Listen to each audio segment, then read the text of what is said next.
Elle trône encore fièrement sur le parking de Notre-Dame de la Délivrance, malgré le socle endommagé sur lequel reposent ses pieds. Des stigmates que porte cette statue de la Vierge Marie miraculeuse, victime d'actes de vandalisme la nuit dernière.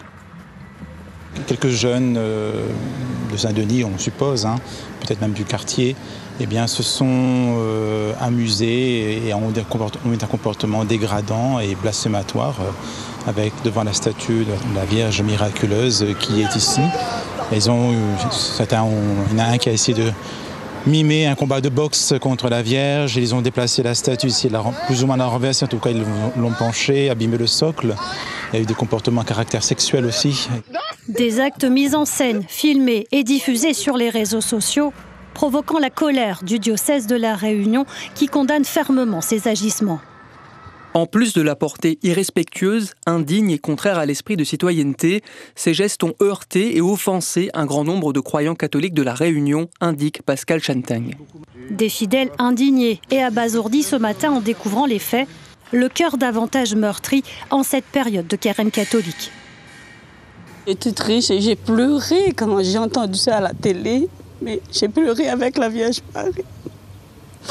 C'est pas le monde.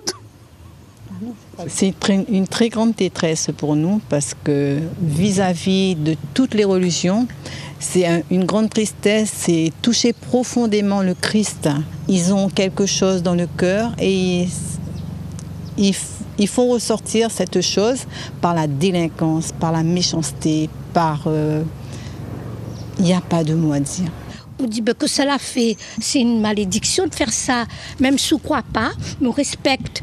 Au-delà de l'acte malveillant et irrespectueux, le curé de la paroisse évoque la mise à mal de notre société multiculturelle et de notre vivre ensemble. Avoir un comportement tel vis-à-vis d'un symbole de notre religion, de nos croyances, c'est choquant, d'autant plus que nous sommes à La Réunion, que nous prônons le vivre ensemble, le respect des religions, des cultes et des cultures, des croyants comme des non-croyants.